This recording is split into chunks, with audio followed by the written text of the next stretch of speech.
السلام عليكم ورحمة الله وبركاته. مكسب مهم جدا للنادي الأهلي النهاردة.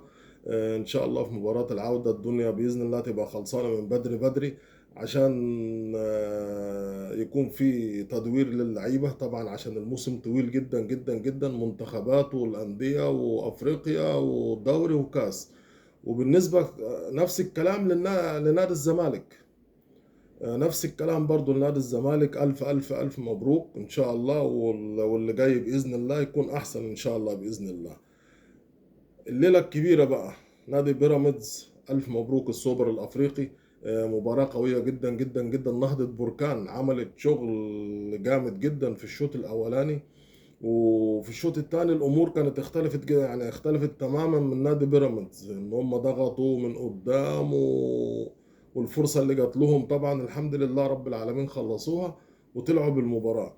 الف الف مبروك ان شاء الله بالبطوله، وان شاء الله ربنا ييسر في بطولات تانية باذن الله. و... والله يرحم بقى النادي الاسماعيلي. الله يرحم النادي الاسماعيلي. يعني الموضوع خلصان خالص في نادي الاسماعيلي. ربنا يوفقهم ان شاء الله باذن الله في اللي جاي. نيجي بقى لمباراة النادي الاهلي. نيجي لمحمد شريف. يعني انت كفرود، انت فرود، يعني انت فرود، يعني فرود منتخب مصر، يعني يعتبر فرود منتخب مصر. آه، المفروض ما تنزلش كتير، يعني ما تبعدش كتير. انت بقالك فترة ما بتهدفش، يعني التوفيق بعيد عنك بقالك فترة. تمام.